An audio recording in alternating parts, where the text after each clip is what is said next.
So now you're gonna sneak me. Huh? You don't think I see the red dot? I was hoping, you know, give you an opportunity to just be natural. You got jokey jokes.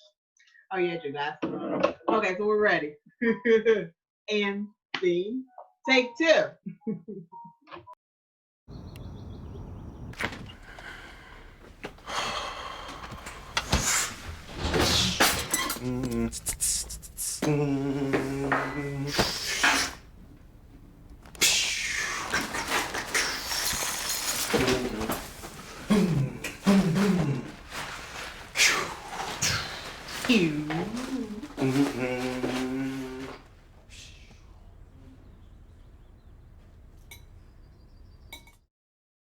Hi there. We are back for yet another episode of testimonies for sheltering in place warriors and or coming from sheltering in place warriors. We've done that for 7 years. We've got a little bit of subject matter expertise on the subject. And so because of that, we wanted to share, pour out our hearts to you in order to encourage you in this season, in this time, in this moment, to be able to get through this whole coronavirus situation, to get through maybe even in the future, it might not be coronavirus. Maybe after all this is over, you're called into a prophetic cave, a prophet's cave, or maybe you're pulled to the side by the Father and you go through your own supernatural sheltering in place, your stay-at-home mandate from God. What are you going to do and how are you going to get through that season? Our season has been a long one, but we're coming out, you know, a little weary, a little tired, but we are not discouraged. We are firm in our faith and we are strong by the strategies and the things that we've learned, our trials and our triumphs. And so that's what we're doing now. We're just sharing it with you. I believe this is our last episode. This is our final time together. And without any further blah, blah, blah, blah, blah from me and from the quiet one over here, let's go ahead and get started with some of these strategies. First one is, and this may not apply to everybody, but we know that in this situation, there are many people in certain career fields that have been pulled away from their money source, where they get money and how they make their money, right? And so you might have been earning a decent income, let's just say as a waitress, you know, or a salon, a nail tech, a hair tech, they're closed right now.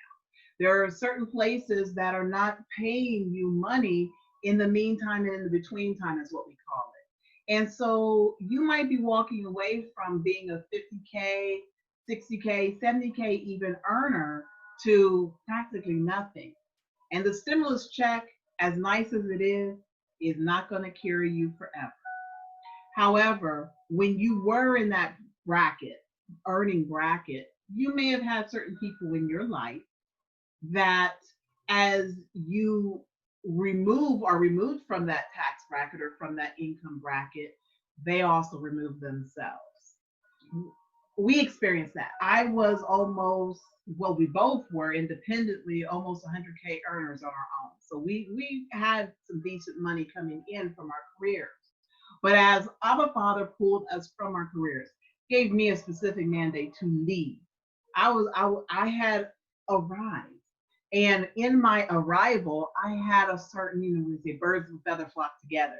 So I had a certain group of individuals that I could hang with and socialize and fellowship with, and I thought were friends that were also in that same bracket. But when I was no longer in that bracket, I found myself being in a place of this strategy. Be honest about your situation and resist the shame.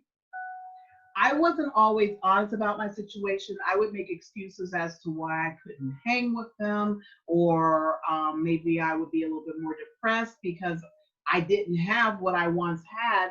And I was finding that our relationships were based on superficial stuff. And that's a lot to take in on top of not having in the first place, not being able to go and sit down and have a fun little meal and not even think about, do I have the money to pay for this bill? Again, I don't mean to rhyme, but it just seems to keep happening.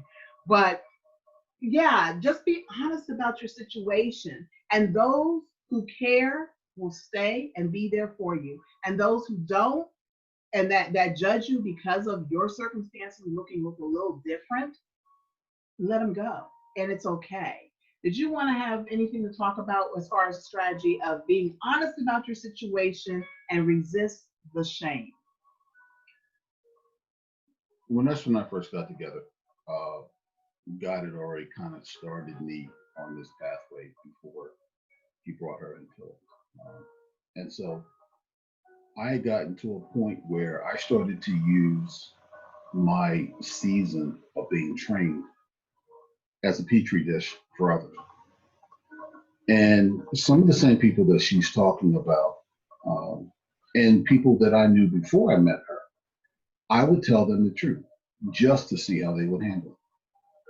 I would tell them exactly what's going on, no shame, with full understanding that they may judge me and try to shame me for it, but I needed to know where they were going to be in my life.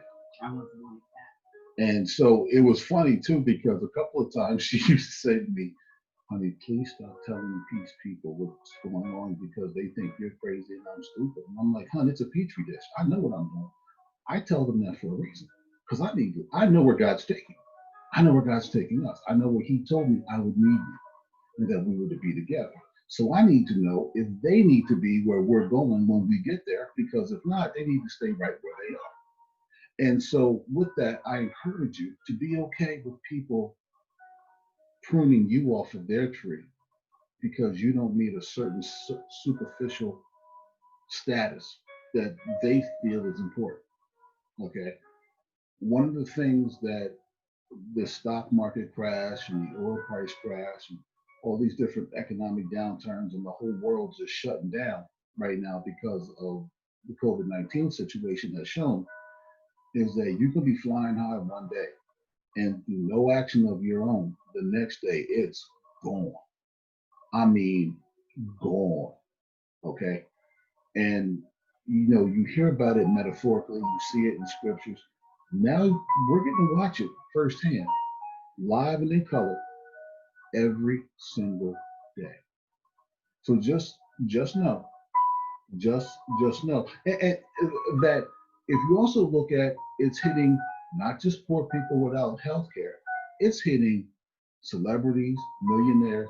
It's killed someone in the royal family in Europe, and you've got you know two royals in the British royal family right now trying to recover. So understand something. It can happen, but also use this time to see who's true. Because during this time, yes, there are some people who have basically put us in the trash can. There have been quite a few others that have come through and have helped us during this time period and shown that they deserve to be where God's taking us. And they're going to be with us and they're going to be blessed. And all the other people who poo-pooed what was happening or judged us, it's going to be like the little red hen. Okay. And those of you who know the little nursery book, The Little Red Hen, what happened at the end of the book? The hen baked the bread, she fed her chicks, and everybody was at the door watching. So let it go. Let them go. If they're not in your corner, they shouldn't be in your room. Just saying. And another angle of looking at resisting, to be honest about your situation and resisting your shame is that there are, and even more so right now, a lot of resources are being made available to help people through this season. But if you're not honest about where you are, if you have pride, if you will, about your situation, it'll cause you to miss out on maybe some opportunities that, are being made available to the world, to people in respective territories or respective geographical locations. They're being provided maybe a reprieve on utilities, maybe an opportunity to receive money or funding or food or whatever. I'm thinking of different things that maybe people are in need of right now. And if you're not honest about the situation you find yourself in, you might not be on the receiving end of the blessing if you are going to hide with pride or with shame. So that's another way of looking at that as well. one other thing about being honest about your situation. I did not go in depth, but I did look at some of the provisions that are given to business owners in this stimulus package.